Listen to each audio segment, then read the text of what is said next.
Hello students, this class we are going to discuss about protein structure prediction methods. In the previous class of bioinformatics, we discussed the bonds and forces involved in stabilizing protein structure. The next concept to be discussed is protein structure prediction methods. What are these protein structure prediction methods? These are the theoretical methods in which bioinformatics approaches are used to determine the structure of proteins. So let us see what are all the different structure prediction methods available. One by one, let's discuss. First of all, why do we need to have the prediction methods?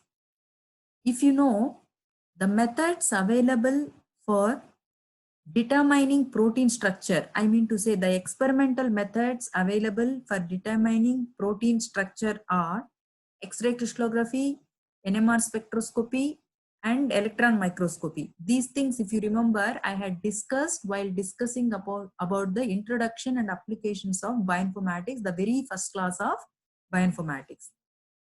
But the methods, whatever I have mentioned, these experimental methods are technically demanding and time consuming.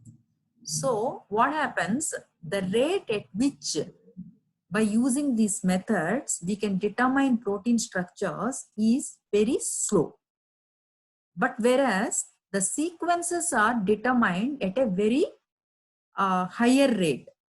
So what happens as a result of this, more and more protein sequence information started getting accumulated in the databases, but at the same rate, people were not able to determine the three-dimensional structures of the proteins. So there had been a very large gap between sequence information and structure information. This gap between sequence and structure information is referred to as sequence structure gap. So in order to bridge this sequence structure gap, people started thinking about alternating methods to come up with the structure of proteins. And knowing the three-dimensional structure of protein is very important in order to understand its function and their mechanism in causing several diseases or signal transduction, whatever it is, it depends upon the type of protein. So to understand the function and mechanism, knowing the structure of protein is very important. And moreover, once we know the function of the protein, that can be made useful for the applications like rational drug designing. What is this rational drug designing? Rational drug designing is a method in which drug molecules are designed based on the structural information of protein. So what I'm trying to say is, knowing the three-dimensional structure of protein is very important in order to understand its function and mechanism. But the experimental methods which are available for determining the structure, like your X-ray crystallography, NMR spectroscopy, or other methods, they're technically demanding and time consuming, because of which the rate at which structures are being determined is very slow.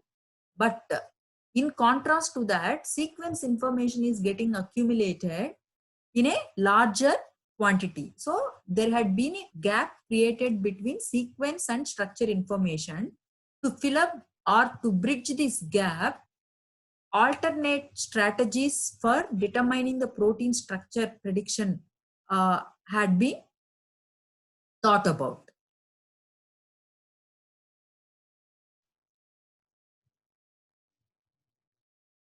So what are the different methods of this protein structure prediction? There are several methods available. Important ones are comparative modeling. This is also referred to as homology modeling. Second method is fold recognition. We also have secondary structure prediction and ab initio prediction. In this class, I'm going to discuss about comparative modeling more in detail. In the later classes, we will discuss about the remaining methods of structure prediction. So let's move on to structure prediction by comparative modeling.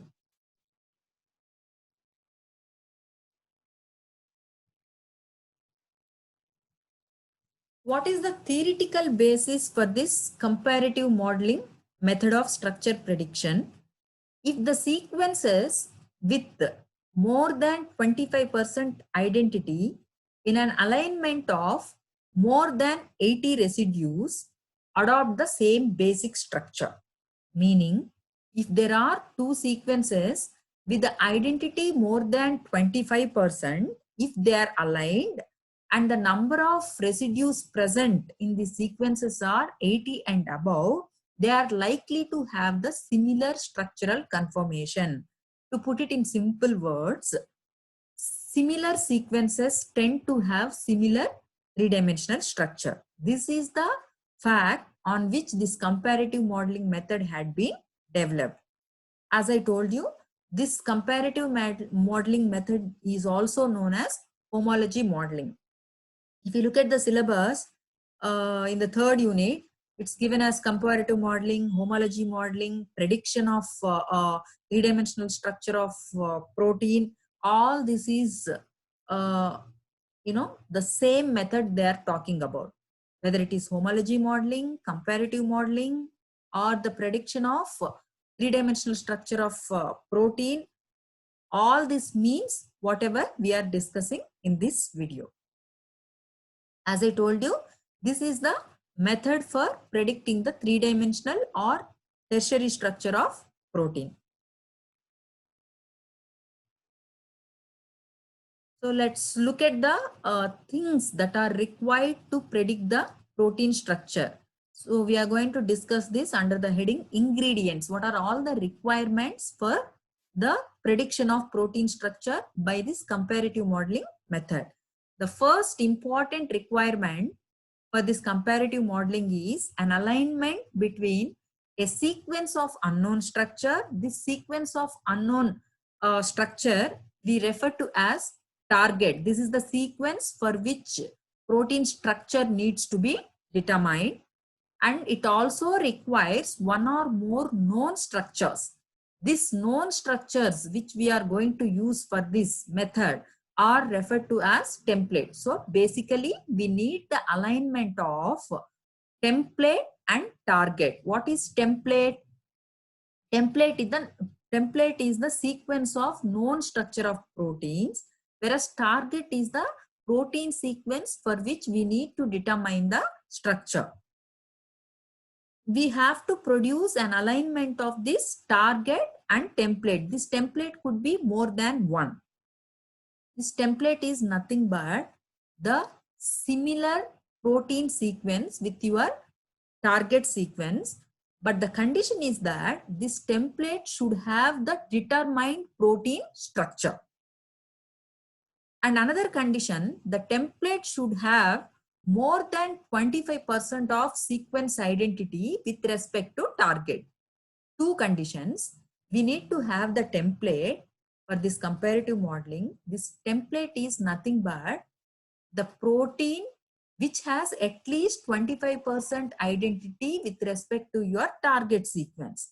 The second condition is that this template, whatever we identify to have 25% identity with your target, that should also have the determined three-dimensional structure.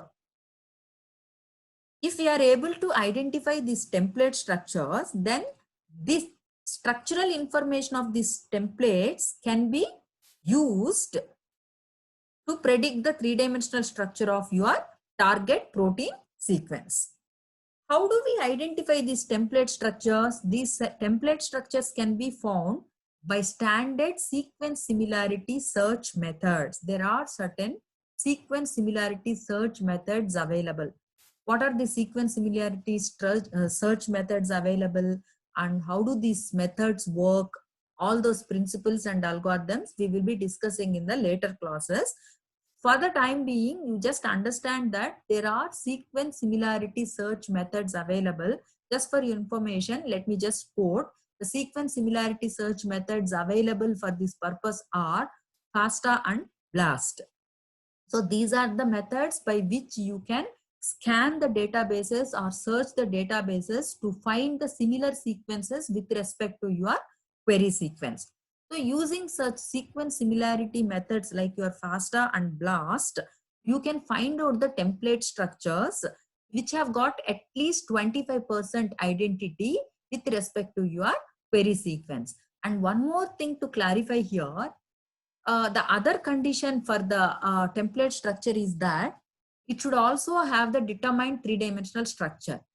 Since it should have the determined three-dimensional structure, you can carry out the sequence similarity search against a database of protein structures. You all know what is the database of protein structures. That is nothing but PDB. PDB is the database in which the experimentally determined protein structures are deposited. So in order to find out the template structures for your target sequence, you can go for the sequence similarity search using either FASTA or BLAST against PDB. I hope you guys are able to follow me. As the template structures are required for this comparative modeling method, the biggest limitation for this comparative modeling method is if there is unavailability of template structure for your target sequence in the PDB, then carrying out this comparative modeling becomes impossible. So lack of suitable template structures is the main limitation of this comparative modeling method. But several structural genomic projects are being carried out.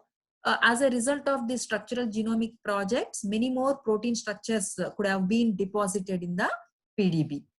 And the accuracy of the alignment, we are discussing about the alignment. Alignment is the first requirement for this comparative modeling method. The alignment of your target sequence and the template structures. The accuracy of this alignment is very, very important if a good prediction is to be obtained. The accuracy of the alignment determines the quality of the predicted structure. If the percentage of sequence identity is greater than 70%, in that case, automated methods of alignment will give good alignment. Again, there are several sequence alignment methods available that also we need to discuss in the later classes of bioinformatics. If the sequence identity is greater than 70%, in that case, automated methods of alignment will give good alignment. If the percentage of identity is less than 40%, in that case, it's very difficult to get good alignment. If the sequence identity is less than 40%, in that case, the alignment produced by these alignment tools need to be manually checked if there are any errors present. How do you check the quality of the alignment manually? You can look for the alignment of conserved residues. What do I mean by conserved residues? If there are any residues which have got structural or functional significance, whether such conserved residues are aligned or not, you can check. If it is a good alignment, these conserved residues should have been aligned. If those conserved residues are not aligned, then you can come to conclusion that the alignment whichever is produced by the software may not be correct. In that case, you can go back and check where the things had been wrong, and then you can take the decision accordingly. And automated software packages, they work very well if the target and template sequences are closely related. It means again the same. If the sequence identity is 70% and above, in that case, even the automated alignment tools will give good quality of the alignment. If the quality of the alignment is good, then the quality of the predicted structure will be good.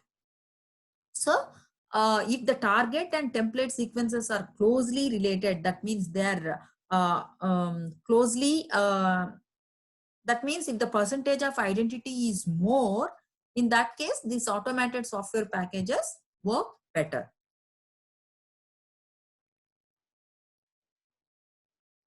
Then the process, how the actually the comparative modeling is carried out, what are the steps involved in this comparative modeling of protein structure prediction.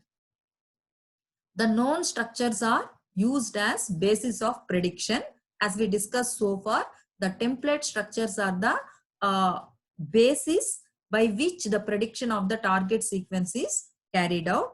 The process basically includes the prediction of core regions, modeling of variable regions or the variable loops, then sidechain positioning and optimization, model refinement. So after the alignment of this target sequence and template structures is produced, the total alignment is divided into two regions: conserved core regions and non-conserved loop regions. That's what it is mentioned here. The first step is prediction of core regions, then modeling of variable regions or the non-conserved loop regions. These core regions are nothing but the conserved regions. So first step is prediction of conserved core regions. This conserved core regions basically consist of secondary structural elements, and predicting the core regions is comparatively easier. How?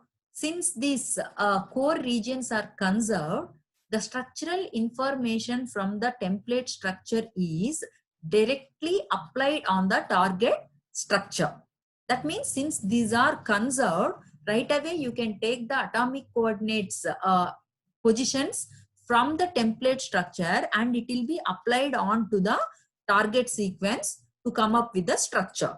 So likewise, first the core regions, which are nothing but the conserved core regions in which the secondary structural conformations like alpha helices and beta sheets, such conformations can be directly taken from the template structure and it is applied on to the target structure.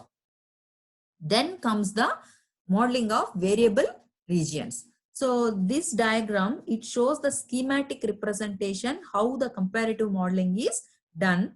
Here it is shown, this is the sequence of known structure. That means the sequence of the template structure, and this is the schematic structural fold of your template structure, schematic of known three-dimensional structure. Once you get the sequence of unknown structure, your target protein sequence, and this is the protein sequence for which you need to determine the three-dimensional structure. The first requirement, as we discussed, to produce the alignment of this target and template. So when you produce the alignment of these two sequences, since there is difference in the number of residues, there is a gap that is included, or there is a gap that is incorporated in the template sequence. And these gaps are incorporated during the process of alignment in order to get the maximum number of matches. Matches are nothing but the identical residues in the identical residues in the same column. You see, all are identical residues. In order to get these identical residues in all these columns, of course, there are some similar residues here. A gap is introduced. So what I'm trying to say, these methods we will discuss a little bit more in detail when we discuss about the sequence alignment methods. But for the time being, you just understand that as the important requirement for comparative modeling is producing the alignment between the target and template sequences. Here, since the number of residues are different, a gap is introduced in the template sequence to get the maximum number of matches in the alignment. Matches are nothing but the identical residues in the same column. Because as there are more number of matches, the alignment score, that means the quality of the alignment is better. So now this is the predicted three-dimensional structure of the target sequence, and these are the different residues. These are all core regions for which the structural information from the template sequence is as it is taken and it is applied on to the target structure. And this is the region where the gaps had been incorporated in the alignment, and this has to be separately modeled by a procedure called loop modeling. And these are the non-conserved regions which need to be predicted separately, as I told you, by a method called loop modeling. So the process continues. So far, we have completed the prediction of the conserved core regions. That's by taking the structural information as it is from the template structure and applying on to the target sequence. The next step is modeling of the variable loops or the non-conserved regions. This is often done, I mean to say the modeling of the loop regions or the non-conserved loops is carried out by using a sophisticated algorithm called spare parts algorithm. Spare parts algorithm is used in order to model the loop regions or the variable regions of the target sequence. This spare parts algorithm, this makes use of a database of known loop structures. This database of loop structures, it consists of the several loop conformations from the known protein structure. So here what happens, what does this spare parts algorithm do is, in the loop region of your target sequence, it applies one by one loop conformations from the database and it checks whether that loop conformation fits on your target structure or not. So by scanning through the database of these loop structures one by one, it comes up with the loop conformation that suits best on your target structure. But while doing this loop modeling, or by applying the suitable loop conformation from the database of loop structure, it doesn't care about the sequence similarity. So irrespective of the sequence similarity, whichever the loop conformation suits for your variable loop region on your target structure, that is applied on to the target structure from the database of known loop structures. So that is how the variable loops or non-conserved variable regions are modeled by using spare parts algorithm. It makes use of the database of known loop structures. While doing so, it does not look for the sequence similarity. So after this step, what we have completed is the complete backbone atomic positions of the target structure had been completed. Now we have to look at the side chain conformation or modeling of the side chain positions of your target structure. For that also several sophisticated algorithms are available for modeling the side chain positions of your target structure. In case of the conserved residues, the side chain positions or the structural information of the side chains from the template structure can be directly applied on to the target side chain positions. But in case of non-conserved residues, it makes use of the side chain rotamer library. What is this side chain rotamer library? This is the library of allowed side chain structures. So the atomic positions or the atomic coordinates from this side chain rotamer library is taken and it will be applied on to the target structure. So this will give us an optimally packed hydrophobic core. That means the hydrophobic residues will be arranged in forming the interior sides of your protein structure, and that's how the protein folding takes place, or that naturally that's how the protein folding takes place, and that's how we obtain in case of the experimentally determined structures also. So just to summarize the steps, whatever we have gone through so far, the very important requirement to carry out the comparative modeling is the alignment of your target sequence and template structures. These template structures are nothing but the similar structures for which at least there is 25% of sequence identity, and these sequences should have the determined protein three-dimensional structures. If the template structure is more than one, in that case, the average three-dimensional structure is calculated. That is done by superimposing the three-dimensional structures of these templates. Once this alignment is obtained, that is divided into core regions and non-conserved loop regions. First, the core regions are predicted. This core region prediction is very easy because these are the conserved residues. So the structural information is directly taken from the template structure and it is applied on to the target structure.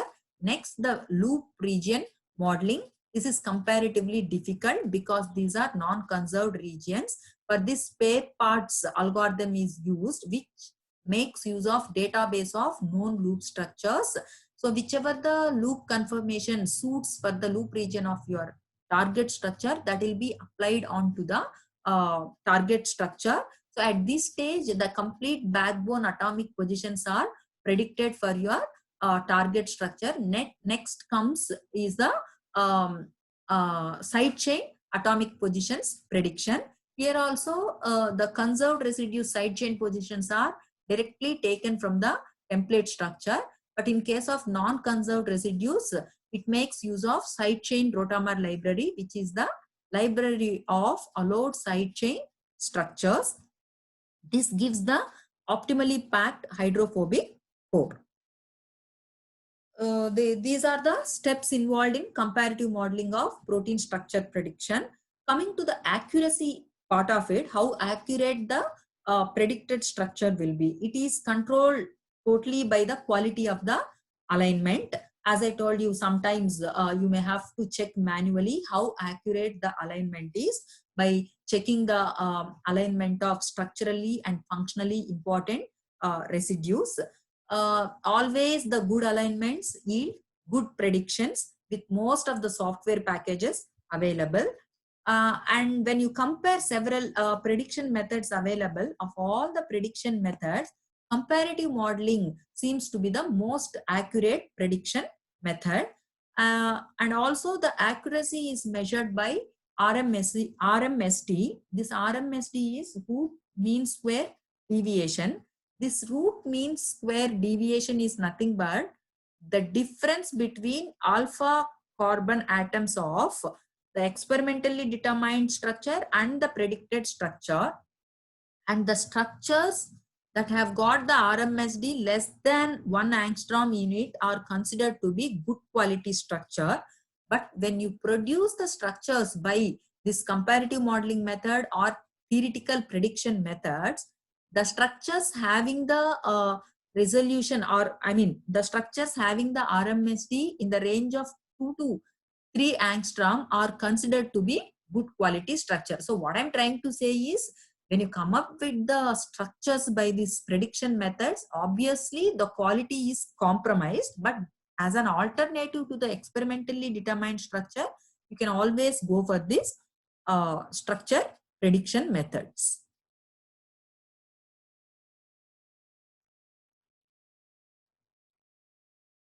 Availability, what are the different tools that are available for predicting the three-dimensional structure of proteins? The comparative modeling can be carried out by using different software tools available on internet. One such example is Swiss model. One more software available which can be used for comparative modeling is Swiss PDB viewer. In addition to these two free software, we also have several commercial software packages which are used for comparative modeling of protein structures. So this information I have taken from Notes in Bioinformatics by David Westhead and some more authors, BIOS Scientific Publishers, 2002 edition. Of course, along with this video, I will also upload the course material in the form of PDF. You can follow this.